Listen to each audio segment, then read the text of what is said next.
1799, 5 months before his death, George Washington wrote a letter to his friend Jonathan Trumbull. Trumbull, best known for his position as the second Speaker of the United States House of Representatives, served Washington as his aide-de-camp for the duration of the Revolutionary War.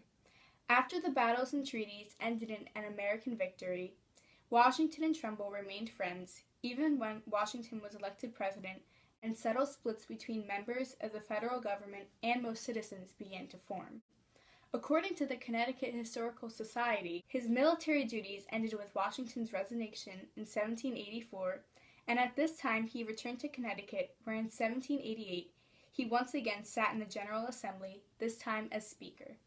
Trumbull was a strong Federalist and often spoke of the growing political divisions within the country. On July 21, 1799, Washington responded to a letter from Trumbull regarding the formation of the distinct new party affiliations, although he himself remained a self-proclaimed independent throughout his entire term. The letter began with Washington greeting Trumbull and thanking him and his brother John for their full opinions on the political current matters. He reminded Trumbull that the topic of which he wrote was vast, and under any circumstances would require very mature consideration. Washington took politics very seriously, and although he didn't agree with the idea of political parties at all, he knew that discussing it would be significant. He then quoted himself from a previous letter that was sent to Trumbull's brother because he felt he could not express his ideas in more concise terms. In this paragraph, Washington thanked the Trumbull brothers for their unreserved and Federalist opinions on politics. He expressed that no well-informed and unprejudiced man who had carefully been tracking the events of the French Revolution, which was coming to a close around the time the letter was written, could mistake the risks of the projects that their government had been pursuing. Washington then implicitly referred to the Anti-Federalist Party for the first time in writing, a party, and a powerful one too, among us. He wrote that this party believed the French government was carrying out the risky projects for self-preservation. The Anti-Federalists also suggested that the United States should try to maintain the most friendly and amicable terms with the French, and that the United States would be at fault if they were not. Suggesting this in the middle of a violent revolution was bold, but Anti-Federalists felt slightly responsible for encouraging citizens of other countries to rise up against a corrupt government. Additionally, they stood behind the opinion that America's current defensive measures are not only unnecessary and expensive, but have a tendency to produce evil, while Washington believed that the danger his country was in was imminent and apparent. According to author Herbert J. Storing, the Anti-Federalists did not deny the need for some change, but they were on the whole defenders of the status quo.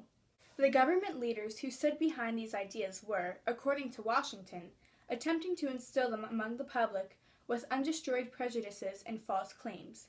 In most Federalists' eyes, their opposing party completely regarded truth and decency and attacked Federalists regardless of a man's nature and personality outside political matters. He then left Trumbull to quickly decide himself whether he would carry out an extensive plan of defense, as he suggested due to the dwindling amount of time Federalist President Adams had left in office. The next part of the letter addressed a conversation Trumbull and Washington had earlier. Washington reminded Trumbull that he remembered the conversation well and did not forget his answer. In his opinion, the matter was still of importance because at the time, the line between parties was not so clearly drawn, and the views of the opposition so clearly developed as they are at present. Washington respectfully added that he had no influence over Trumbull's personal opinion, the subject of which was not mentioned. Further on, Washington suggested that the Anti-Federalists could have set up a broomstick or anything insignificant and labeled it a true son of liberty or another name that would help them garner votes and support. Because of this, he hoped that Federalists would stand their ground. If they did not, then wherein would lie the difference between the present gentleman in office and myself? Or in other words, would true authority lie with the Federalist government members if they did not stand behind their beliefs? He continued by expressing the regret he would have if he believed any member of the government, or all of America for that matter, had serious thoughts of him returning to office. This idea, Washington said, did not follow his own wishes of passing through the end of his life in retirement. He would have rather remained undisturbed and at peace in his home in Mount Vernon, from which the letter was written, unless called upon to defend my country, which every citizen is bound to do. Author W. W. Abbott writes, "For George Washington, retirement had a precise meaning, it meant leaving the public stage and going home to attend to one's business. Even at 67, which was very old for his time, Washington was willing to leave his family and home behind and risk his life for his country yet again. This exemplifies the love Washington had for America. He wanted the country to be unified in every aspect. Michael A. Shea, author of In God We Trust, George Washington and the Spiritual Destiny of the United States, writes that Washington could take solace in knowing that God had taken the country from 13 struggling colonies to an independent constitutional republic. With the country now on a sound foundation, he remained optimistic that in future challenges the country would face, it would have divine assistance.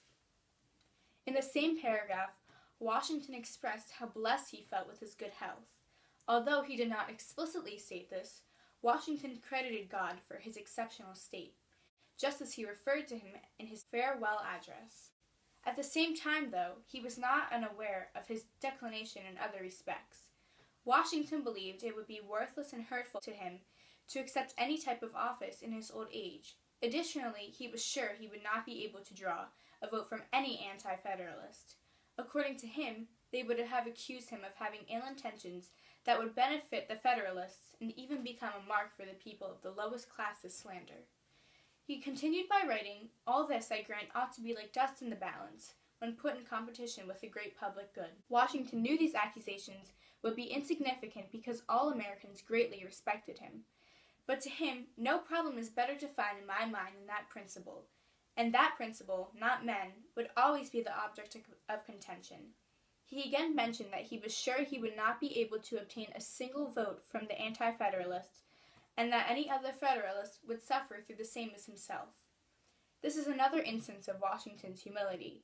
While other strong Federalists, such as Adams or Hamilton, were scorned without hesitation, he was always to be held in high regard by the government and the public. Even though Washington was an independent, he felt that if he took to a strong side, he would be respected no matter what. He moved on to writing that he felt he should not expose himself again to the public if it was not necessary.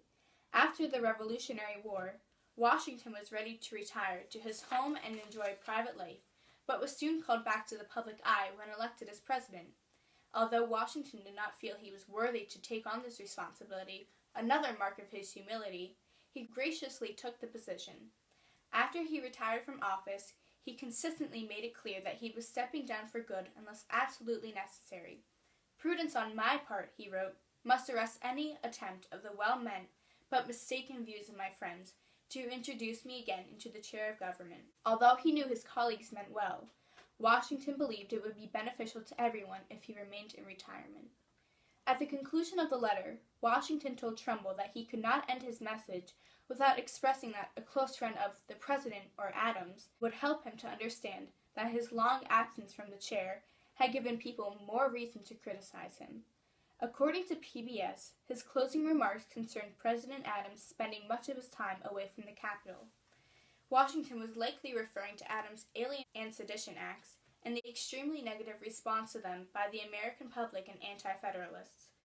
Washington advised Trumbull to pass the message along to a close friend who would ask Adams to be more present in his position and listen to what the public had to say.